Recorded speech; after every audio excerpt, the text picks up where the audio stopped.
네, 종목 진단 살까 말까 시간입니다. 어제 또 모멘텀 있는 업종들 중심으로 상승이 나왔습니다. 삼성전자를 필두로 한 반도체주의 상승이 나왔고요. 또 포스코그룹주도 전체적으로 급등이 나왔습니다. 그중에 어떤 종목을 봐야 할지 오늘은 다올투자증권 영업부 이성웅 차장과 함께하도록 하죠. 차장님 안녕하십니까? 네, 안녕하십니까? 네. 오늘 또 올 한 해 마지막 거래일이라는 말을 정말 자주 하게 되는데 그만큼 좀 의미가 있는 것 같습니다. 오늘 시장 좀 어떻게 펼쳐질 거라고 보세요? 뭐 큰 어제장과 좀 비슷한 상황이 나오지 않을까라고 좀 생각이 되고 있고요. 뭐 미국의 어떤 빅테크 기업들의 랠리 부분이 지금 봤을 때도 내년 초까지도 좀 이어질 가능성이 크다라고 좀 생각이 되고 있어서 네. 뭐 우선 매크로 지표도 좀 우호적인 환경으로 좀 가고 있는 그런 부분에 뭐 우리나라도 미국의 연관성이 굉장히 좀 크거든요. 또 이제 반도체 쪽 IT 쪽에서의 이 선전에 대한 부분은 1월 달에 이어질 가능성이 크기 때문에 오늘 같은 경우에도 낙폭이 나오는 부분이 있다고 하더라도 오히려 좀 매수 관점으로 좀 접근하는 전략이 맞지 않을까라고 좀 생각이 되고 있고 뭐 전체적인 이 주식 비중은 좀 조금씩이라도 지금 늘려가는 과정이 꼭 필요하지 않나라고 좀 판단됩니다. 네, 알겠습니다. 오늘 장 기대를 해보도록 하고요. 어제 시간외에서 이슈가 나오면서 움직였던 종목들은 어떤 것들이 있었는지 시간외 특징주 박재은 아나운서와 함께 만나보시죠. 네, 시간외에서는 최근에 틱톡샵 관련주들이 지속적으로 이름을 올리고 있습니다. 그 안에서 일단은 플레이디가 상한가 행진 보인 모습인데요.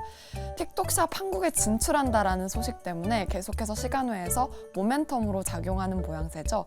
언제까지 이 기세가 이어질지 함께 지켜보시기 바라겠습니다. 솔고바이오는 9.86% 오름세 나타냈는데요. 장 마감 후에 자산 재평가 결과 차익 발생을 공시했습니다. 피코그램은 8.65% 오름세 나타냈는데요. 최근에 이 매출이 좋은 기업들에 관심이 집중이 되고 있는데 생활가전 제품 라인업을 추가하면서 매출을 더욱더 확대해 나가고 있습니다.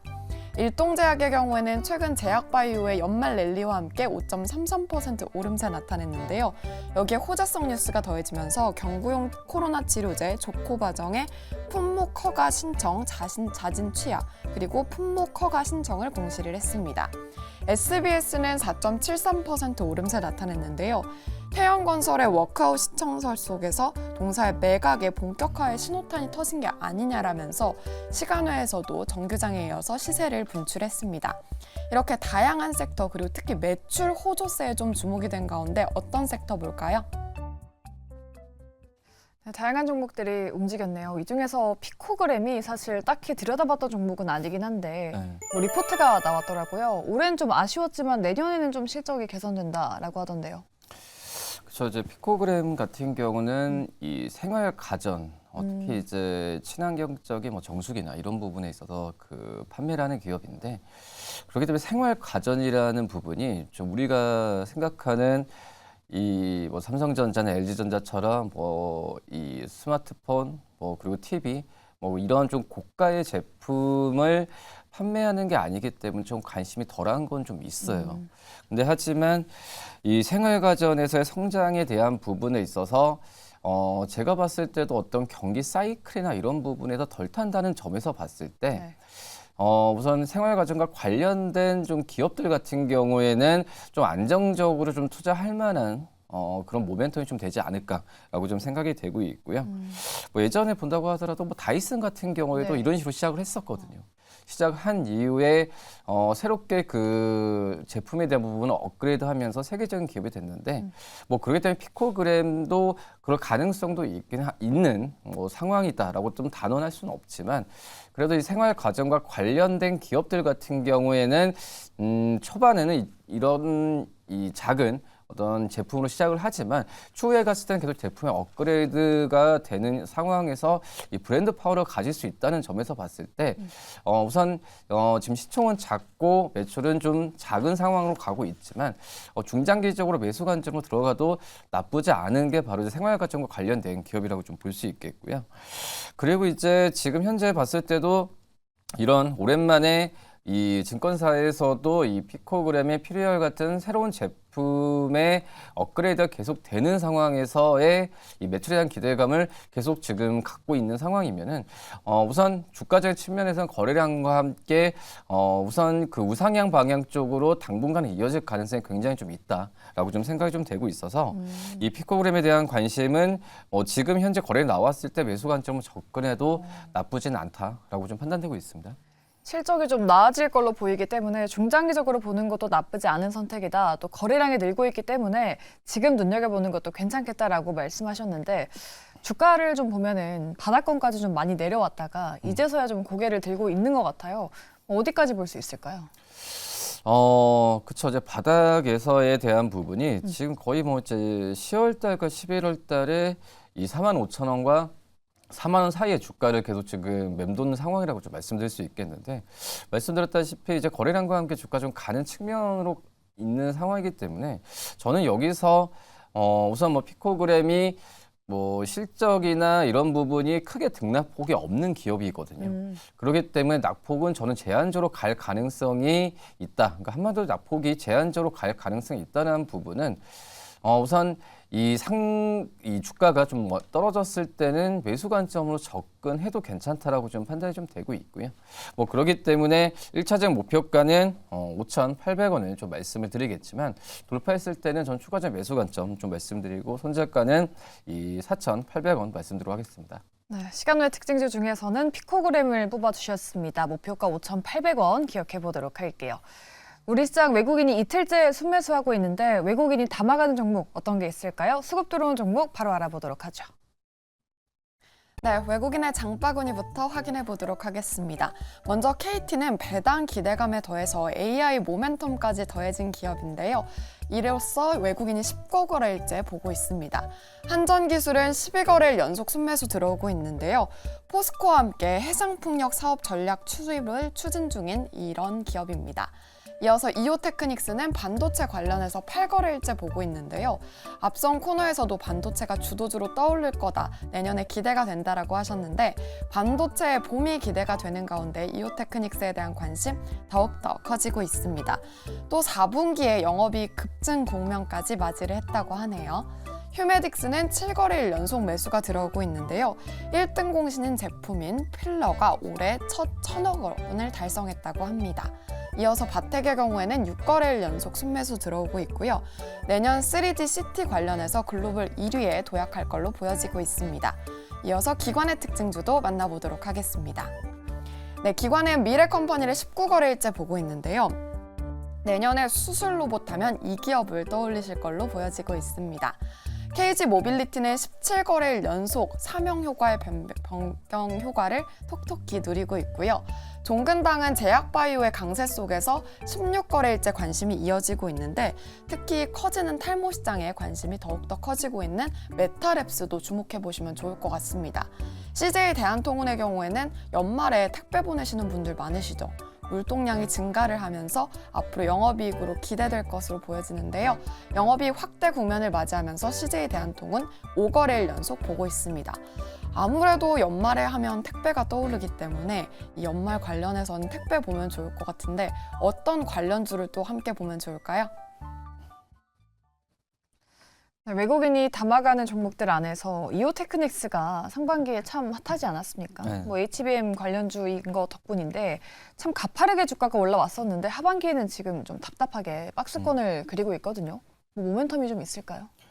그렇죠. 이제 이오테크닉스가 이 3분기 때 영업이익이 생각보다 좀 굉장히 낮게 나오면서 주가가 다른 이제 반도체 후공정 장비 업체들은 그래도 랠리에 대한 부분에 기대감을 좀 계속 갖고 가는 게 바로 이제 하반기였는데 이 이오테크닉스 같은 경우에는 이 3분기 때 좀 약간 일회성 비용도 있었어요. 일회성 비용이나 또 이제 자회선 관련 상각이나 여러 가지 부분에 있어 비용적인 측면에서 영업이익이 뭐 30억 정도 이렇게 30억대가 나왔는데 근데 이 어떻게 보면은 지금 이걸 어떤 기저효과 측면에서 본다고 한다면은 오히려 주가 수준을 지금 4분기 때는 지금 80억 가까이 영업이익이 좀 예상이 되고 있는 상황이거든요. 네. 뭐 그렇기 때문에 지금 현재 매수 관점으로 접근하는 전략도 이제 후공정 관련된 기업들에서 찾아봤을 때 이오테크닉스가 좀 적당하다는 생각이 많이 되고 있고요. 특히 이제 뭐 주력 제품이라고 할 수 있는 이 마커, 특히 이제 레이저 마커 같은 경우에도 수주가 이 10월 달부터 지금 증가하는 모습을 많이 보여주고 있는 그런 상황이기 때문에 이오테크닉스의 좀 후공정, 근데 후공정보다도 이 레이저 마커나 이 어린이 장비 같은 경우에는 이 전공정, 후공정 한마디로 이제 반도체 쪽에서의 업그레이드가 될 때마다 테스트 장비의 특성상 계속해서 지금 이제 수주에 대한 부분은 일어날 가능성이 굉장히 좀 크거든요. 이 그런 점에서 이제 주력 제품, 특히 이오테크닉스가 우리나라에서는 이 레이저 마커에 대한 점유율이 독보적이고 해외에서 글로벌로 본다고 하더라도 이 50% 이상은 좀 차지하고 있기 때문에 추후에 어떤 실적에 대한 기대감은 충분히 가져가도 괜찮지 않을까라고 좀 생각이 되고 있고요. 뭐 결국으로 본다고 한다면은 HBM 수혜주라고 볼 수 있는 상황이지만 제가 봤을 땐 시장에서의 부각은 좀 덜 되지 않았나라고 좀 생각이 좀 되고 있거든요. 뭐 그러기 때문에 이 레이저 마크를 활용한 기술, 그러니까 뭐 드릴링이나 이런 쪽에서의 그 세분화가 이 전반 기업들의 반도체 회사들이 필요할 때마다 이오테크닉스에 대한 관심은 계속 늘어날 가능성이 크기 때문에 뭐 그런 부분은 좀 부각이 되지 않는 선에서 지금 오히려 좀 매수 관점을 접근해도 나쁘진 않다라고 좀 생각이 됩니다. 아무래도 뭐 4분기부터 좀 다지고 나서 내년에는 반도체 업황 자체가 좀 분위기가 또 실적이 나아질 거기 때문에 그 안에서 유망 종목인 이오테크닉스 지금 매수 관점으로 접근해봐도 괜찮겠다라고 말씀해 주셨는데 뭐 최근엔 또 외국인 매수가 계속 들어오면서 어제는 또 장대 양봉을 그렸네요. 네. 지금 접근해 볼까요? 그렇죠. 뭐 어째 장대 양봉 그렇다고 하더라도 이 뭐 차트를 좀 길게 보면은 이제 좀 시작이지 않을까. 그러니까 들어가기에 좀 부담 없는 가격이지 않을까라고 좀 생각이 되고 있고요. 1차적인 목표가는 27만 원을 좀 말씀을 드리는데 뭐 증권사 같은 경우엔 최근 그 주가 목표 주가를 좀 상향하는 분위기가 좀 나와주고 있는 상황이거든요. 17만 후반대까지 가고 있는 상황에서 저는 17만 원을 많이 돌파했을 때는 추가적인 매수 관점 좀 말씀을 좀 드리도록 하겠고 손절가는 14만 원 말씀드리도록 하겠습니다. 네, 이오테크닉스 목표가의 상향 분위기가 나와주고 있다고 합니다. 1차 목표가는 17만 원 그리고 손절가 14만 원 잡아주셨습니다. 참고해 보도록 하고요. 다음으로는 기관 수급 특징주들도 한번 짚어볼게요. 기관 투자자들이 좀 양대 시장에서 매도 기조를 보여주고 있는데 그 와중에 담아가는 종목들이 좀 있었습니다. 이 중에 어떤 종목 좀 볼까요? CJ 대한통운 좀 봐야 될 텐데. 뭐 언제 올라왔나 싶을 정도로 주가가 참 가파르게 올라왔더라고요. 뭐 네. CJ 대한통운 같은 경우가 이 단기적으로 주가가 좀 급등한 좀 네. 측면이 좀 있긴 한데 근데 여러 가지 부분에 있어서 그 전에 밸류가 좀 못 받았던 상황은 좀 있었던 것 같아요. 여러 가지 이제 CJ 대한통운이 이 코로나가 좀 완화되는 과정에서 주가적인 측면이나 이런 데 봤을 때도 좀 관심이 좀 멀어졌었던 그런 상황이라고 좀 볼 수 있겠는데 근데 지금 현재 본다고 하더라도 이 4분기 영업이익이나 또 이제 올해 2, 3분기 실적을 봤을 때 이 주가가 올라가는 부분은 실적에 잘 기인하고 있다라고 지금 생각이 되고 있고요. 특히 이제 이 CJ 대한통운 같은 경우에도 그 전에 어떤 그 어떤 그냥 택배 사업이라기보다도 이 택배 쪽에서도 이 마진이 많이 남는 이 소량, 이 작은 그 중소형의 택배 쪽에서의 사업에 대한 리뉴얼을 좀 많이 좀 했었고요.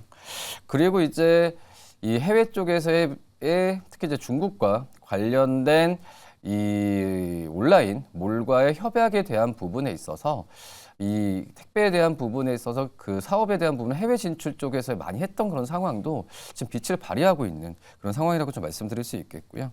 또 이제 알리익스프레스 같은 이커머스 시장도 좀 많이 변화로 가는 상황에서 이 CJ 대한통운과 관련된 이 택배에 대한 어떤 물동량은 향후에도 계속 일어날 가능성이 저는 있다라고 지금 판단이 좀 되고 있습니다.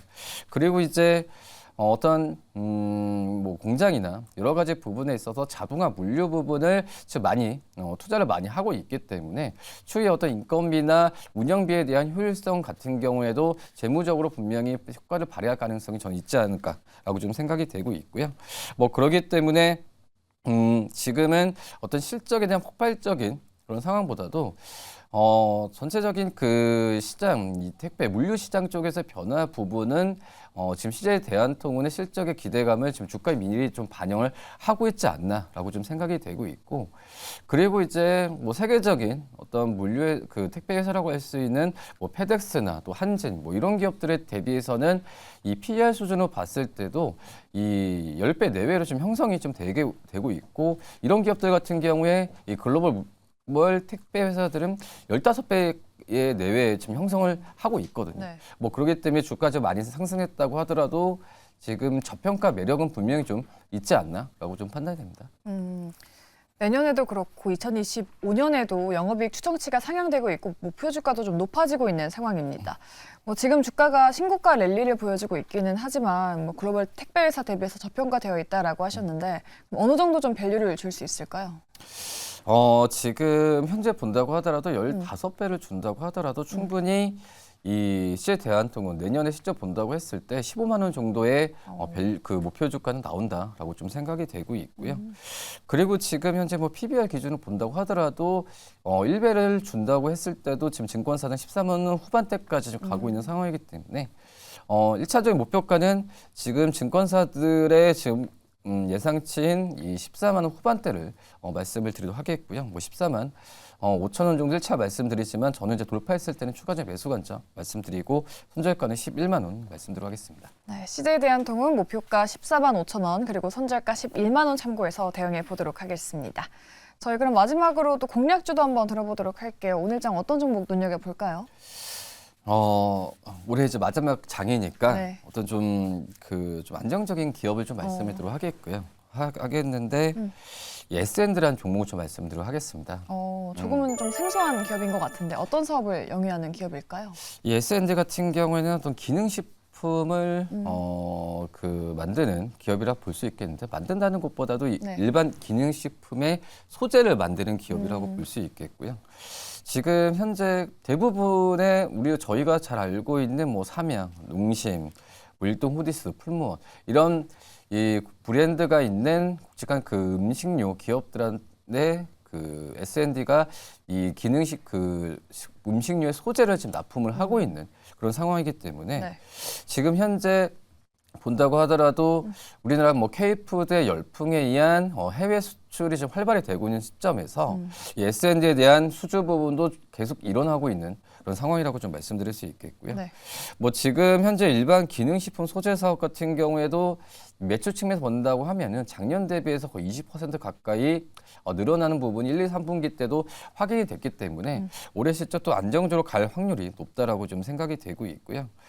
그리고 이제 이 K푸드라고 한다면은 그냥 일반 라면도 많이 생각을 하지만 네. 뭐 된장이나 뭐 쌈장 뭐 이런 부분에 있어서 이 소재 쪽에서의 S&D가 강점을 갖고 있기 때문에 이런 부분이 더 우리나라의 전통 음식에 대한 수요가 이제 시작이 됐을 때는 해외 쪽에서의 실적은 더욱더 이 S&D의 수주를 더 높일 수 있는 그런 과정이지 않을까라고 좀 생각이 되고 있고요.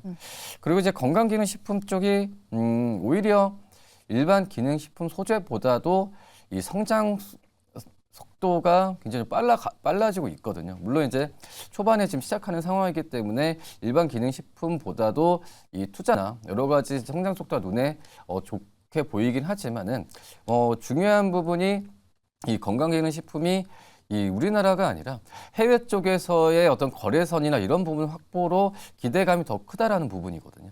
뭐 그렇기 때문에 S&D 주가 자체적으로도 뭐 이런 부분을 좀 선반영하고 있지만 최근에 주가 좀 쉬어가는 과정에서는 좀 매수 관점으로 접근해도 나쁘진 않다라고 좀 판단이 됩니다.